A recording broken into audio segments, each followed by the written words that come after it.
ሰላም ጤና ይስጥልን ክብራትና ክብራን ተመልካቾቻችን አዲስ ሚዲያ ኔትወርክ አዲስ ቴሌቪዥን ዘውትር በዚህ ሰዓት ወደ እናንተ የሚያደርሰው በጠረጴዛ ፕሮግራማችን አሁን ጀምሯል።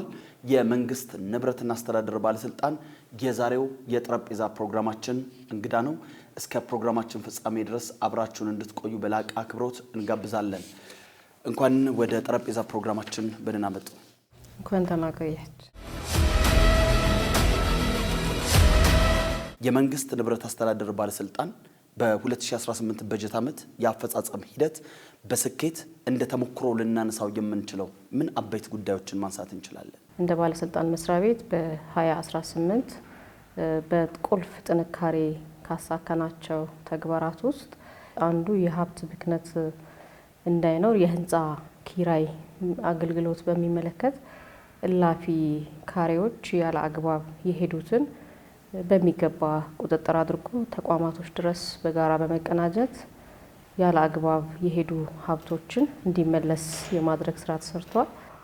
ሌላኛው የሀብት ብክነት በሚገባ ከመቆጣጠር አንጻር እነዚህ ለኪራይ ህንፃ ከተማ አስተዳደሩ የሚከፍላቸው ገንዘቦች አሉ። እነዚህንም ለታለመለት ዓላማ ከመዋል አንጻር የራሱ ቁጥጥር ያደርጋል። የቢሮ ሽግሽግ በማድረግ በዛ መሰረት ወደ 25 ተቋማቶች በቢሮ ሽግሽግ በመስራት 38 ሚሊዮን ሀብት ሲከፈል የነበረውን ደግሞ የማዳን ስራ ተሰርቶበታል ማለት ነው። ሌላኛው ጠግኖ መልሶ መጠቀም ነው። በኤሌክትሮኒክስ ዙሪያ መሻሻል መጥቷል። ለምሳሌ 6000 አካባቢ ለይተን ለኢኖቬሽን ልከን ነበረ።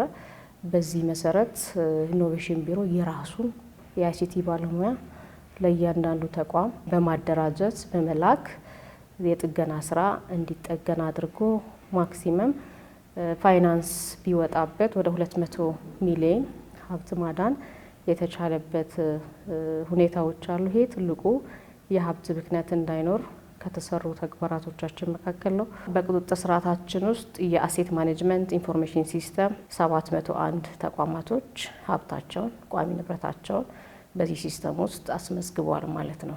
490 ተቋማቶች የስቶክ ኦንላይን ወጪ ገቢ በቴክኖሎጂ ጀምሯልና እነዚህ በማሳያነት እንደ አንድ ቁልፍ ጥንካሬ የሚታዩ ናቸው ማለት ነው። አጠቃላይ የመንግስት ንብረቶች የተሟላና የተካተተ ዲጂታል መረጃ ቋት አለ ማለት እንችላለን። አሁን ካለ ምን ያህሉ በህጋዊ ሰነድ የተደገፉ ናቸው? 690 ተቋምን ተደራሽ እናደርጋለን። ይሄ ቅርንጫፍን ሳይጨምር ነው። ቅርንጫፍን ከጨመረ ወደ 800 ተቋማቶችን ንብረት የመንግስት ያለባቸውን ሁሉ ቋሚ ንብረትንም አላቂ ንብረትንም ቁጥጥር እናደርጋለን። ቅድም ያነሳውት የ701 ተቋማቶች ቅርንጫፍን ጨምሮ ቋሚ ንብረቶቻቸውን ወደ ሲስተም ውስጥ አስገብተዋል። ነገር ግን ሀብታቸው ወደ ሲስተም ያላስገቡ አሉ። ቅርንጫፍ መስሪያ ቤቶች የሚቀሩ አሉ። በተመሳሳይ መሰረተ ልማት ያላቸው እንደነ ውሃ፣ መንገድ፣ ኮርፖሬሽን፣ የመብራት አገልግሎት በጣም ሰፊ ገንዘብ ያለበት ሀብት ወደ ሲስተም ማስገባት ላይ ሂደት ላይ ናቸው። የነሱ የኤክሴል ምዝገባቸው ኦልሞስት እያለቀ ነው። ነገር ግን ከአልሚው ጋራ መነጋገር የሚገባን ከሶፍትዌሩ ፊቸር ጋር መስተካከል የሚገቡ ጉዳዮች ስላሉ ነው። እነሱም በተግባር በአስተሳሰብ ተቀብለውት እየሄዱ ይገኛሉ። ሌላው አዳዲስ የተፈጠሩ ተቋማቶች አሉ፣ በቅርብ ጊዜ የተከፈቱ። እነሱም ደግሞ ቋሚ ንብረት ለተገልጋይ አገልግሎት ለሚሰጡ ማህበረሰብ አገልግሎት የሚሰጡ ደግሞ ሰራተኛ ቋሚ ንብረት ይወሰዱ አሉ። እነዚህ አዳዲስ ተቋማቶች ይገባሉና በአንድም በሌላ ሁሉም ተቋማቶች ወደዚህ ስርዓት ውስጥ እንዲገባ እንፈልጋለን። ባለስልጣኑ 7 ዋና ዋና አገልግሎቶች እንደሚሰጥ ከመረጃዎቻችሁ ላይ ማግኘት ይችላል። እነኚህ አገልግሎቶች ምን ያህል በስታንዳርድ በተቀመጠው ስታንዳርድ መሰረት አገልግሎቶቹን መስጠት ይችላችኋል የሚለውንም እንደዚሁ ለማየት ሞክረናል። ወደ ጠረጴዛ ፕሮግራማችን ከመምጣታችን በፊት ከሰባቱ አገልግሎቶች ውስጥ ሁለቱን ግን እንደ ጥያቄ እዚህ ጋር እንድናነሳ እንፈልጋለን። በተለይ የቢሮ ህንፃ ኪራይ ጥያቄ መቀበልና ምላሽ መስጠት እና የጥቆማ ኦዲት ከመቀበልና ምላሽ ከመስጠት ጋር በተገናኘ የሰጣችኋቸው ሁለቱ አገልግሎቶች ከስታንዳርድ በታች እንደሆነ የራሳችሁ መረጃዎች ይጠቁማሉ። ለምን ከስታንዳርድ በታች ሆነ? ምንድነው ምክንያቱ? ከስታንዳርድ በታች የሆነበት ምክንያት ከጊዜ ጋር የተያያዙ ጉዳዮች ናቸው። የጥቆማ ኦዲት በቢፒአር ጥናት ሲጠና 162 ሰዓት በሚል ነበረ ተጠንቶ የተቀመጠለት በቢፒአሩ በፊት ሲጠና በነበረው። በተጨባጭ ግን ተወርዶ ሲሰራ ኦዲት ሲደረግ ግን የሚወስደው ጊዜ ከዛ በላይ ስለሆነ ከጊዜ ጋር ያሉ ተያያዥ ችግሮች በሚል ተቀመጠ። የህንፃ ኪራይንም በሚመለከት ተቋማቶች የኪራይ ጥያቄ ያቀርባሉ። ጥያቄውን ተቀብሎ ደግሞ ለብቻ የሚሰራ አይደለም። ሌላ ተሻጋሪ ተቋም አለ። ከዛ ተቋም ጋር ተቀናጅቶ ይወረዳል። ጥያቄ ከጠየቀው አካልም ጋር በጋራ ይወረዳል። በጋራ ከተወረደ በኋላ አንዳንዴ ቀድሞ ባለስልጣን መስሪያ ቤቱ ያጠና የገበያ ዋጋ አለ። ከዛ ከገበያ ዋጋ በላይ ሲሆን አሁንም ውድቅ ይደረግና ሌላ ያንን የሚመጥን ወይንም ከዛ የገበያ ዋጋ ጋር የሚገጥም የዋጋ ፍለጋ ይኬዳል ማለት ነው። በቢፒአሩ የተቀመጠው 3 ሰዓት ነው። ፕራክቲካሊ ግን 3 ቀን ይፈጃል። ስለዚህ እንዴት ይስተካከል እሱ ታዲያ? መልካም። ለዚህ መፍትሄ ከአዲስ አበባ ፐብሊክ ቢሮም ጋር ተነጋግረናል። ቢፒአሩን መከለስ ድጋሚ ያስፈልጋል ከሰዓት ጋር የተያዘ እኛም የሪፎርም ክፍሉ እንደ አንድ እቅድ ይዞታል ማለት ነው። ጥያቄ ግን ትክክል የተነሳ። ተመልካቾቻችን የዛሬው ቆይታ እያደረገን የምንገኘው ከመንግስት ንብረት አስተዳደር ባለስልጣን ጋር ነው። የባለስልጣኑ ምክትል ዋና ስራ አስኪያጅ የሆኑት ፀሐይ መንግስቱ ደግሞ ከኛ ጋር ቆይታ እያደረጉ የሚቆዩ ይሆናል። እስከ ፕሮግራማችን ፍጻሜ ድረስ አብሮነታችሁ አይለየን። ከዚህ ቀደም ዋርካ ፕሮግራም ላይ እርሶን በተገኙበት ቀደም ሲል ያነሱልኝ በህንፃ ኪራይ ላይ ባሉ ተቋማት ምን ያህል ብር ያላግባብ ወደ ግለሰቦች ገብቶ የነበረ ወይንም ከመንግስት ካዝና ወጥቶ የነበረ ገንዘብን ማስመለስ ተችሏል። ያኔ በነበረን ውይይት ላይ ገቢ የሆነው 11 ሚሊዮን አካባቢ እንደነበረ ነው። ከዛ በኋላ ግን 100 ሚሊዮን ደርሷል። ይሄ በደረሰኝ ፋይናንስ ቢሮ የሚያውቀው ተጨባጭ የሆነ ነው። ከዚህ በኋላ ሌላ ተመላሽ የሚደረግ ገንዘብ አልቋል ነው? ቀሪ ስራዎች አሉ? አላለቀም። ቀሪ ስራዎች አሉ። እነዚህን ቀሪ ስራዎች ያልኩበት ምክንያት ያው ገንዘብ ስለሆነ ከሰዎች ጋር ከተቋማቶች ጋር ውይይት ይፈልጋል። በጉዳዩ ላይ የመጀመሪያው በውይይት እንዲሆን ነው የሚፈልገውና በጉዳዩ ላይ በተፈጠረው ችግር ላይ ግልጸኝነት ፈጥረን የማወያይ ስራ ተሰርቷል። አሁንም ግን በውይይቱ ላይ በመግባባቱ ላይ ጊዜያችንን እንሰጣለን። በዛ ልክም ነው የመጣ ውጤቱ ማለት ነው። በመግባባት ጉዳዩን በማንሳት ብዥታዎች ባሉበት ጉዳዮች ላይ ደግሞ በጋራ ወርደን በቅንጅት የማወያይ ስራ ነው የተሰራው። አሁንም በቀጣይ በ90 ቀናችን የያዝ ነው ይሄንን ነው አጠናክረን የምንሄድ ነው የሚሆነው። በዚህ ውስጥም 25 ሰዎች ተጠያቂ የተደረጉበትም ሂደቶች አሉ። የተጠያቂነቱም የተጠናከረ ነው የሚሄደው። ምን ያህል ገንዘብ ነው ከዚህ በኋላ ቀሪ ያለው? ቀሪ ገንዘቦቹ ወደ 80 ሚሊዮን የሚቀሩ አሉ። እነዚህን የማስመለስ ስራ ሊካሄድ ይችላል። በመሀል ወደ ፍርድ ቤት የሄዱ አካላቶችም አሉ። የህግ አካላቶችም የያዙበት አሉ። እንዲህ አይነቶችም ሊኖሩ ይችላሉ። ኤኒዌይ ግን እነዚህ ቀሪ ገንዘቦች እንዳሉ በሪፖርታችንም የጋራ አድርገናል ማለት ነው። ከህንፃ ዘርፍ ጋር ተያይዞ የመንግስት ህንፃዎች አሁንም ህጋዊ የባለቤትነት ማረጋገጫ ካርታ የሌላቸው አሉ የሚል ጥቆማዎች ይደርሱናል። ለምንድን ነው ማሳካት ያልተቻለው? ለምንድን ነው ካርታ እንዲኖራቸው ማድረግ ያልተቻለው? ካርታ የሌላቸው ተቋማቶች መኖር የለበትም። በፕሪንሲፕል ትክክል ነው፣ ግን አሉ። ትክክል ነው። ይሄኛውን የመሬት ልማት አስተዳደር ቢሮ በደብዳቤ ዘርፉ ጠይቋል። በሁለቱ ቢሮ ግን በጋራ ሆኖ የሚፈታ ነው የሚሆነው እና በአጀንዳም የተያዘ ጉዳይ ነው። ምክር ቤቶችም ቋሚ ኮሚቴ አባላቶችም የሚጠይቁ ጉዳይ ስለሆነ እኛና መሬት ቢሮ በጋራ ተቀናጅተን መመለስ ያለብን ጉዳይ። ክብርት ቢሮ ኃላፊ፣ ምን ያህል የመንግስት ህንፃዎች ካርታ እንዲወጣላችሁና ተጠየቃችሁ? ምን ያህሎቹን ምላሽ ሰጧችሁ? እነሱ ምላሽ አልተሰጠም። በደብዳቤ ተጠይቆ ካርታ የሚያስፈልጋቸው ተቋማቶች ተለይተው በደብዳቤ ተጠይቋቸዋል። ተቋማቶችን ቁጥር ነው ያላስኳቸው እንጂ በደብዳቤ ጠይቀው መሬት ቢሮ ምላሽ ግን አልሰጠም። እነዚህ በጋራ ቁጭ ብለን ቅድሚያ እንዲሰጥ ማድረግ ይጠይቃል። የመጀመሪያ ሕክምና መስጫ ያላቸው፣ የመሰብሰቢያ አዳራሽ ያላቸው፣ የመኪና ማጠቢያና ማቆሚያ ያላቸው፣ የስፖርት ማዘውተሪያ በአግባቡ ያደራጁ ተቋማት እንዲህና መሰል ጉዳዮችን ያሟሉ ተቋማት ናቸው ብለን መውሰድ እንችላለን። የመንግስት ተቋማት ያሟሉም አሉ፣ ይቀራቸውም አሉ። እነዚህን መስራት ይጠይቃል። ለምሳሌ አሁን የመኪና ማጠቢያ በ2018 አንዱ አፈጻጸም ክፍተት ብለን የገመገም ነው ይሄኛው ፓርት ነው። የመኪና ማጠቢያ ያላቸው ተቋማቶች በጣም ሞዴል የሆኑ እንዳሉ ሁሉ የሌላቸውም ያሉበት አለ። ተቋማቶቹ ተለይተውም ሰጥታችኋቸዋል። ችግሮቻቸውን ያውቃሉ፣ ያሳኩትም አሉ። እንደ አንድ ክፍተትም የተገመገመው ይሄ ነው። ሁሉም ግን የተሟላ ስታንዳርድ ነው ብሎ መውሰድ አይቻልም። ዴኬር ያላቸው ሁሉም አለ። ዴኬር ላይ የህፃናት ማቆያ ሁሉም ተቋማቶች፣ መንግስታዊ ተቋማቶች፣ የከተማ አስተዳደሩ ኢኒሼቲቭ ነው አለ። ከስታንዳርድ ጋር የተያያዘ ሊነሳ ይችል ካልሆነ በስተቀር የህፃናት ማቆያ ሁሉም ጋር አለ። ኪራይ ያለው ተቋማቶች ጋር አንድ ሁለት የሌለባቸው መፈተሽ ሊፈልግ ይችል ካልሆነ በስተቀር የህፃናት ማቆያ ልዩ ትርጉም ተሰጥቶ በከተማ አስተዳደሩም እየተገመገመ በቅንጅትም የሚሰራ ስለሆነ እሱ ጋር እንደ ክፍተት ብዙ የለም ብሎ መውሰድ ይቻላል። አሁን የተነሳው ከመኪና ማጠቢያዎች ጋር ያሉት ጉዳዮችን ማየት ይጠይቃል። ከደህንነት ጋር የተያያዙ የተነሳሱትን መፈተሽ ሊፈልግ ይችላል። ሁሉም ጋር ነው ተብሎ ግን ሊወሰድ አይችልም ማለት ነው። ሌላው የጥበቃ ደህንነት መቆጣጠሪያ የሌላቸው ተቋማት መኖራቸው እኛ በተለያየ ጊዜ ስንዘዋወር አግኝተናል። ይሄ አንዱ ችግር አይደለም? አዲስ ህንፃዎች ላይ የራሳቸው የሆነ ልዩነት ሊኖር ይችላል። በተለይ አዳዲሶች ህንፃዎች ላይ ያንን የተሻገረ ያንን ክፍተት ሊሞላ የሚችል በእቅድ ተይዞ ሲገነባ ይስተዋላል። ለምሳሌ ለአካል ጉዳተኞች ምቹ ያልሆኑ ህንፃዎች በአዲስ ግንባታ ውስጥ ሲገነባ ያንን ችግር የፈታ ሆኖ ነው እየተሰራ ያለው።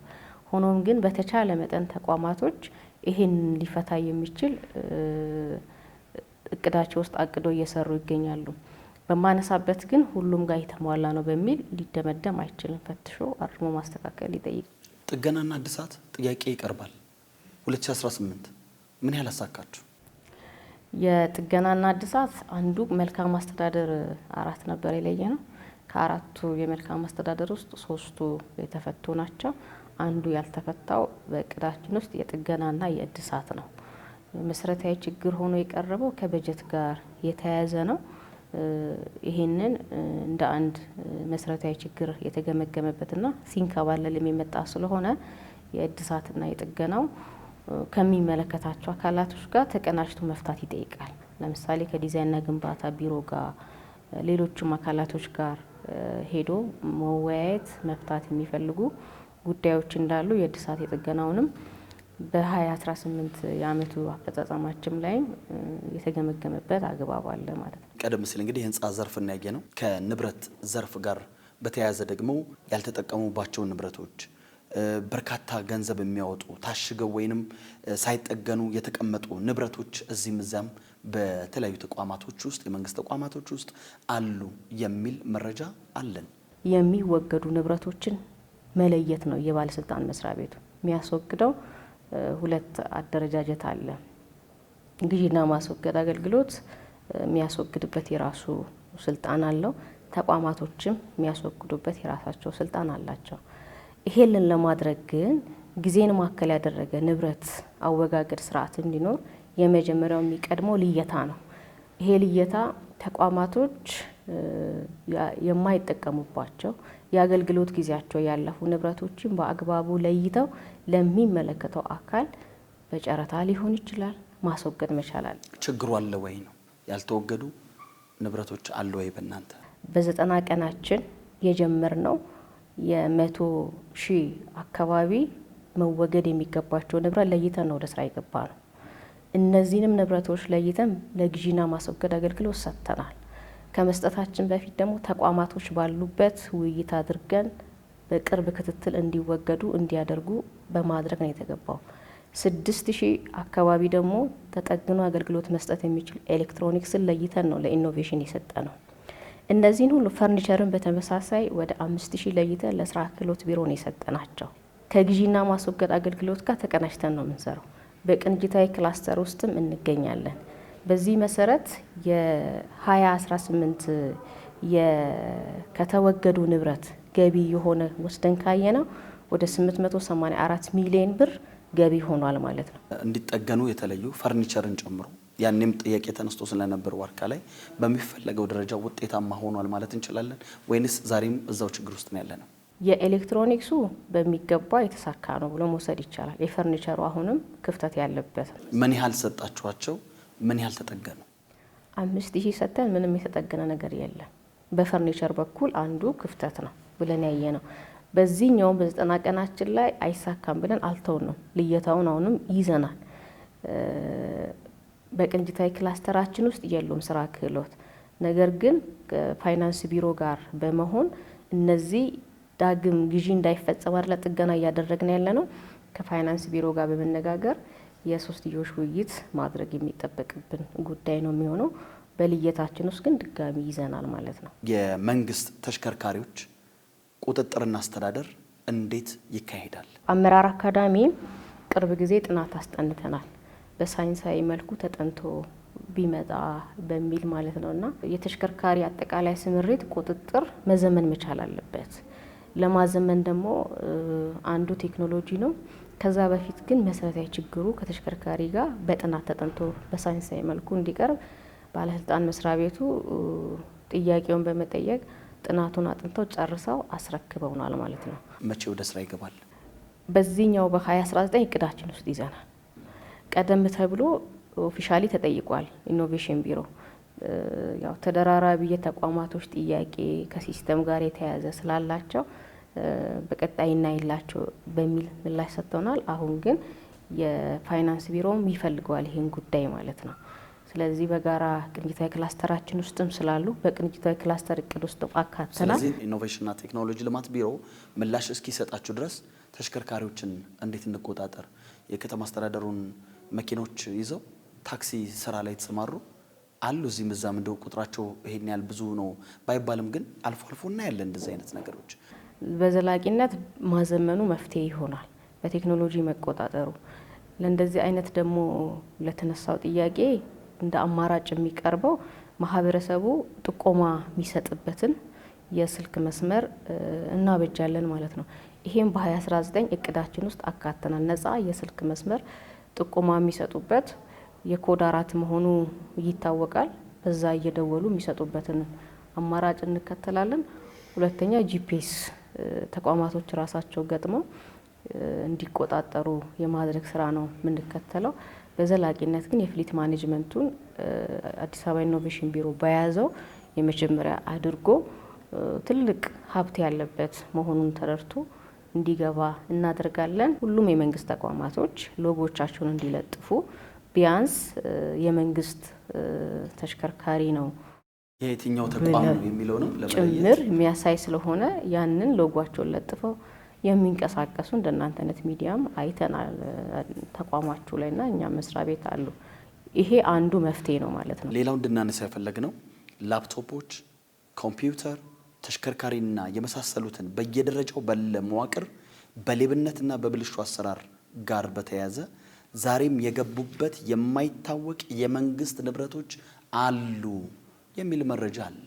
በእርግጥ በቆጠራም በክትትላችሁም ያስመለሳችኋቸው በጣም በርካታ ንብረቶች አሉ። በግለሰቦች እጅ የነበሩ ወደ መንግስት እንዲመለሱ የተደረጉ አሉ። ግን ደግሞ ዛሬም የገቡበት የማይታወቁ ስለመኖራቸው ይነሳል። ከሌብነትና ብልሹ አሰራር አንዱ የለየነው አካባቢ ወይንም ተጋላጭ ነው ተብሎ ከተለዩት ውስጥ ንብረትን ይዞ ከቦታ ቦታ ሳያስረክቡ የሚንቀሳቀሱ አካላቶች በሚል ለይተናል። በዚህ ልየታችን ውስጥ የድጋፍ ክትትል የቼክ ሊስት አካል አድርገን ነው ወርደን እየሰራን ያለ ነው። በዚህ መሰረት ንብረትን መመለስ ትሬንዱ ብዙ አልነበረም ከዚህ በፊት በየተቋማቶቹ ማለት ነው። አመራርም ቢሆን ሳያስመልሱ የሚሄዱ አሉ፣ ቁጥራቸው ትንሽም ቢሆን ባለሙያም በተመሳሳይና ይሄ ትክክል እንዳልሆነና የመንግስት ሀብት ስለሆነ ሌላ ተቋም ሲኬድ ሌላ እቃ መገዛት የለበትም ብክነት ስለሆነ። ስለዚህ አንዱን የሰራ ነው በሶስት ጉዳይ ከፍለን መውሰድ እንችላለን። በዚህ በ2019 ላይ ወደ 44 የሚሆኑ ንብረቶች በአይነት ተመልሰዋል። ይሄ ጠንካራ ቁጥጥር ስርዓት መደረግ ሲጀምር ነው ማለት ነው። መመለስ ግድ ነው፣ የህዝብ ሀብት ነው፣ ሌላ ግዢ ድጋሚ አያስፈልግም በሚልና የቼክ ሊስት አካል እየሆነ እየተገመገመ በሚገባ ሲመጣ ግምታዊ ዋጋቸው ሚኒመም ከ1 ሚሊዮን ብር በላይ የሆኑ ዋጋቸው ወደ መንግስት ስቶር ተመልሷል ማለት ነው። ይሄ በአስተሳሰብ መሻሻል አለ፣ ግን በቂ አይደለም፣ ስራ ይፈልጋል። ሁለተኛ በገንዘብ ነው። በገንዘብ ደግሞ ተመላሽ የተደረገ ይሄም ወደ 24 ሺህ አካባቢ የሚሆን ተመላሽ የተደረገበት አለ። ሶስተኛ በህግ አግባብ ነው።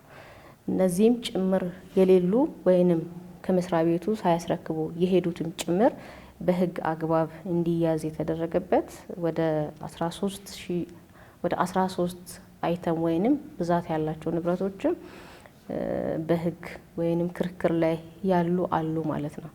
ስለዚህ ይሄ የሚያሳየው ንብረትን ሳያስመልሱ መሄድ ፍላጎቶች አሉ። ሄዶም ደግሞ ሌላ ተቋም አዲስ እንዲገዛ የመፈለግ አስተሳሰቦች አሉና በዚህ አጋጣሚ ማነሳው ትክክል አይደለም። ስለዚህ ተቋማቶች እነዚህን የርክክብ ሰነድ አለ ሲረከቡ ሰነድ ተሰጥቷቸው ነው። ክሊራንስ በተለይ ሲሰጥ ክሊራንስ ላይ መፈረም የለባቸው ወይንም አንዳንዱ ክሊራንስ ሳይወስድ የሚሄድም ሊኖር ይችላል። አንዱ ተጋላጭ የሚሆነው ክሊራንስ ሳይወስዱ የሚሄዱ ሊሆኑ ይችላሉ። ክሊራንስ ግን የሚወስዱ አካላቶች ይሄንን ሳያስረክብ መሄድ የለበትም። ምንድነው ደሞዝም መከፈል የለበትም በፋይናንስ ስርዓት ውስጥም ከተሄደ።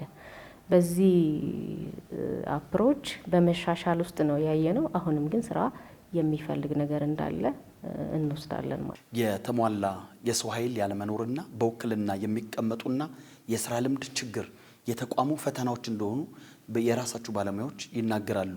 ባለስልጣኑ እነኚህ ችግሮች አሉ የሚለውን የውስጥ ሰራተኞቻችሁ ጥቆማ የሰጡንን ችግሮች ያውቃሉ ወይ? በእርግጥ ችግሩ አለ?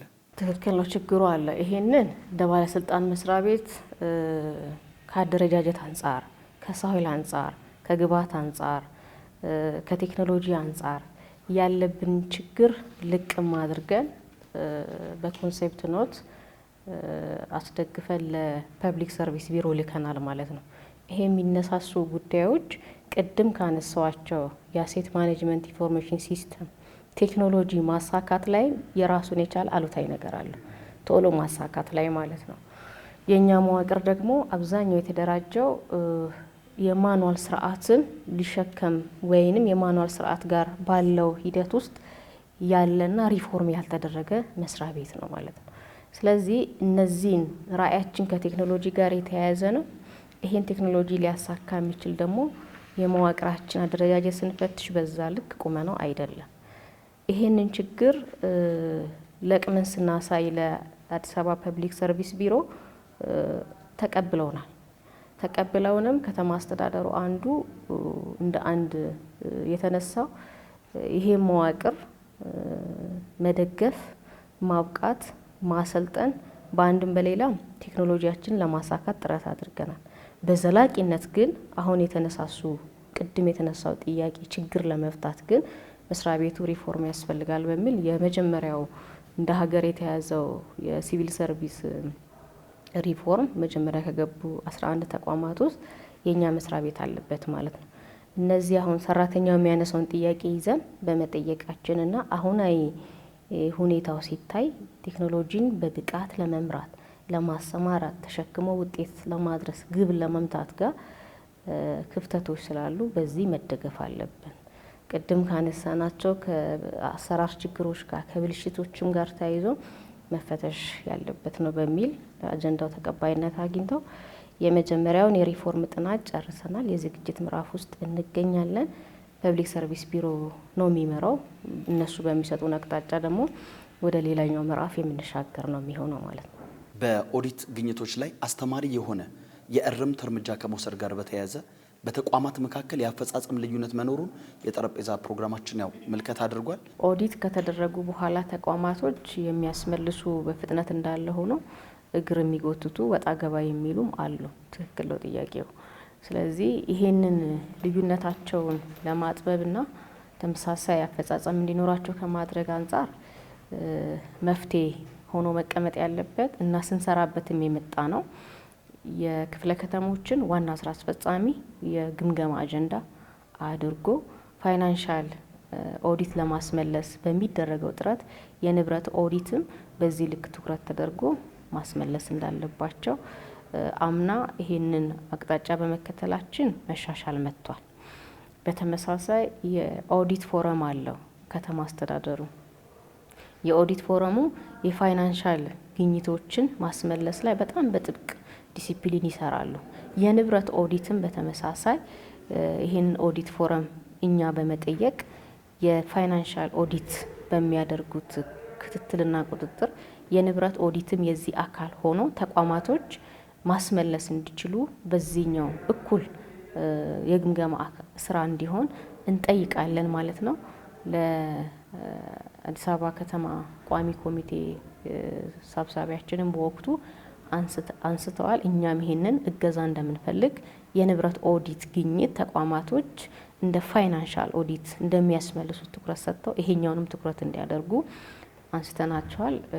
ይላክ በሚል ተቀብለውናል ማለት ነው። በልዩ ትኩረት የምንሰራው 2019 ይሄንን ነው የሚሆነው ማለት ነው።